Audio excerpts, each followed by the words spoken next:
February 26ಕ್ಕೆ Mahashivratri ಹಬ್ಬ ಆಗಮಿಸಲಿದೆ.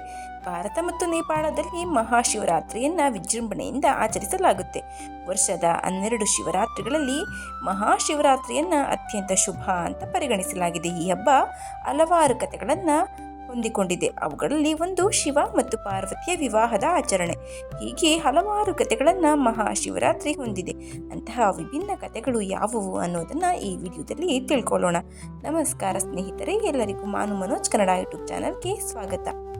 ಪುರಾಣಗಳ ಪ್ರಕಾರ ಸಮುದ್ರದ ಮಂಥನದ ಸಮಯದಲ್ಲಿ ಒಂದು ಕುಂಭದಲ್ಲಿ ವಿಷವು ಸಾಗರದಿಂದ ಹೊರಹೊಮ್ಮಿತು. ದೇವರುಗಳು ಮತ್ತು ರಾಕ್ಷಸರು ಭಯಭೀತರಾದರು, ಏಕೆಂದರೆ ಆ ವಿಷ ಇಡೀ ಜಗತ್ತನ್ನೇ ನಾಶ ಮಾಡುವಂತಹ ಶಕ್ತಿ ಹೊಂದಿತ್ತು. ಆಗ ಸಹಾಯಕ್ಕಾಗಿ ಶಿವನ ಬಳಿ ಓಡಿ ಹೋದರು. ಶಿವನು ಮಾರಣಾಂತಿಕ ವಿಷವನ್ನು ಸೇವಿಸಿದನು, ಆದರೆ ಅದನ್ನು ನುಂಗುವ ಬದಲು ಅವನ ಗಂಟಲಿನಲ್ಲಿ ಹಿಡಿದನು. ಇದು ಅವನ ಗಂಟಲನ್ನು ನೀಲಿ ಬಣ್ಣಕ್ಕೆ ತಿರುಗಿಸಿತು ಮತ್ತು ಈ ಕಾರಣದಿಂದ ಅವನನ್ನು ನೀಲಕಂಠ ಎಂದು ಕರೆಯಲ್ಪಟ್ಟನು. ಆ ವಿಷವನ್ನು ಶಿವನ ಗಂಟಲಿನಲ್ಲಿ ಇರುವಂತೆ ಮಾಡಿದ್ದು ಪಾರ್ವತಿ ದೇವಿ ಶಿವನು ಆಲಾಹಲವನ್ನು ಸೇವಿಸುವ ತಕ್ಷಣವೇ ಹೋಗಿ ಗಂಟಲಿನ ಬಳಿ ಬಂದು ಹಿಡಿದಳು. ಹಾಗಾಗಿ ಆ ವಿಷ ಗಂಟಲಿನಲ್ಲಿಯೇ ನಿಂತು ಹೋಯಿತು. ಹಾಗಾಗಿ ಶಿವನನ್ನ ನೀಲಕಂಠ, ವಿಷಕಂಠ ಎಂದೆಲ್ಲ ಕರೆಯುವುದು. ಈ ದಿನ ಮಹಾಶಿವರಾತ್ರಿ ಅಂತ ಕರೆಯಲಾಗುತ್ತೆ. ಇನ್ನು ಶಿವ ಮತ್ತು ಶಕ್ತಿಯ ವಿವಾಹದ ದಂತಕತೆ ಮಹಾಶಿವರಾತ್ರಿ ಹಬ್ಬಕ್ಕೆ ಸಂಬಂಧಿಸಿದ ಪ್ರಮುಖ ದಂತಕತೆ. ಶಿವನು ತನ್ನ ದೈವಿಕ ಪತ್ನಿ ಶಕ್ತಿಯೊಂದಿಗೆ 2ನೇ ಬಾರಿ ಹೇಗೆ ಮದುವೆಯಾದನೆಂದು ಕತೆ ವಿವರಿಸುತ್ತೆ. ಶಿವ ಮತ್ತು ಶಕ್ತಿಯ ದಂತಕತೆಯ ಪ್ರಕಾರ ಶಿವನು ಪಾರ್ವತಿಯನ್ನು ಮದುವೆಯಾದ ದಿನವೇ ಮಹಾಶಿವರಾತ್ರಿ ಎಂದು ಆಚರಣೆ ಮಾಡಲಾಗುತ್ತೆ. ಶಿವರಾತ್ರಿಯ ದಿನ ಕಾಡಿನಲ್ಲಿ ಅನೇಕ ಪಕ್ಷಿಗಳನ್ನು ಕೊಂದ ಬೇಟೆಗಾರನನ್ನು ಹಸಿದ ಸಿಂಹವು ಬೆನ್ನಟ್ಟಿತು. ಸಿಂಹದ ದಾಳಿಯಿಂದ ತನ್ನನ್ನು ತಾನು ರಕ್ಷಿಸಿಕೊಳ್ಳಲು ಬೇಟೆಗಾರ ಬಿಲ್ವ ಮರವನ್ನು ಹತ್ತುತ್ತಾನೆ.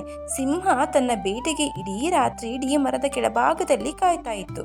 ಮರದಿಂದ ಬೀಳೋದನ್ನೇ ತಪ್ಪಿಸಲು ತಾನು ಎಚ್ಚರವಾಗಿರಲು ಬೇಟೆಗಾರ ಬಿಲ್ವ ಮರದ ಎಲೆಗಳನ್ನು ತೆಗೆದುಕೊಂಡು ಅವುಗಳನ್ನು ಕೆಳಗೆ ಬೀಳಿಸುತ್ತಲೇ ಇದ್ದನು. ಮರದ ಕೆಳಭಾಗದಲ್ಲಿದ್ದ ಶಿವಲಿಂಗದ ಮೇಲೆ ಎಲೆಗಳು ಬಿದ್ದವು. ಬಿಲ್ವ ಎಲೆಗಳ ಅರ್ಪಣೆಯಿಂದ ಸಂತಸಗೊಂಡ ಶಿವನು ಪಕ್ಷಿಗಳನ್ನು ಕೊಲ್ಲುವ ಮೂಲಕ ಬೇಟೆಗಾರ ಮಾಡಿದ ಎಲ್ಲ ಪಾಪಗಳ ನಡುವೆಯೂ ಬೇಟೆಗಾರನನ್ನು ಉಳಿಸ್ತಾನೆ.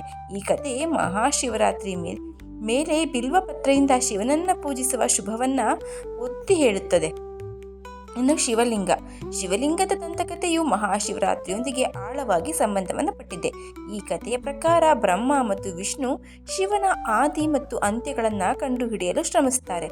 ಫಾಲ್ಗುಣ ಮಾಸದ ಕರಾಳ 15 ದಿನಗಳಲ್ಲಿ 14ನೇ ದಿನ ಶಿವನು ಮೊದಲು ಲಿಂಗ ರೂಪದಲ್ಲಿ ಪ್ರಕಟಗೊಂಡನೆಂದು ನಂಬಲಾಗಿದೆ. ಅಂದಿನಿಂದ ಈ ದಿನವನ್ನು ಅತ್ಯಂತ ಶುಭ ಅಂತ ಪರಿಗಣಿಸಲಾಗುತ್ತೆ. ಇದನ್ನ ಮಹಾಶಿವರಾತ್ರಿ ಅಂತ ಆಚರಣೆಯನ್ನ ಮಾಡಲಾಗುತ್ತೆ.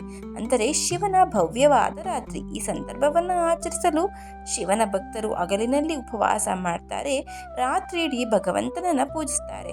ಶಿವರಾತ್ರಿ ಎಂದು ಶಿವನನ್ನ ಪೂಜಿಸೋದು ಸಂತೋಷ ಮತ್ತು ಸಮೃದ್ಧಿಯನ್ನ ನೀಡುತ್ತದೆ ಎಂದು ಹೇಳಲಾಗುತ್ತದೆ. ಹೀಗೆ ಮಹಾಶಿವರಾತ್ರಿಯೊಂದಿಗೆ ಪೌರಾಣಿಕ ಕಥೆಗಳ ಸಂಬಂಧವನ್ನು ನಾವು ನೋಡಬಹುದು. ಈ ವಿಡಿಯೋವನ್ನು ಇಷ್ಟ ಆದರೆ ದಯವಿಟ್ಟು ಶೇರ್ ಮಾಡಿ, ಲೈಕ್ ಮಾಡಿ. ಈ ವಿಡಿಯೋ ಬಗ್ಗೆ ನಿಮ್ಮ ಅನಿಸಿಕೆ ಅಭಿಪ್ರಾಯವನ್ನು ಕಾಮೆಂಟ್ ಬಾಕ್ಸ್ನಲ್ಲಿ ತಿಳಿಸಿ. ಚಾನಲನ್ನು ಸಬ್ಸ್ಕ್ರೈಬ್ ಮಾಡ್ಕೊಂಡು ನೋಡ್ತಾ ಇದ್ರೆ ದಯವಿಟ್ಟು ಸಬ್ಸ್ಕ್ರೈಬ್ ಮಾಡಿಕೊಂಡು ನೋಡಿ. ಧನ್ಯವಾದಗಳು.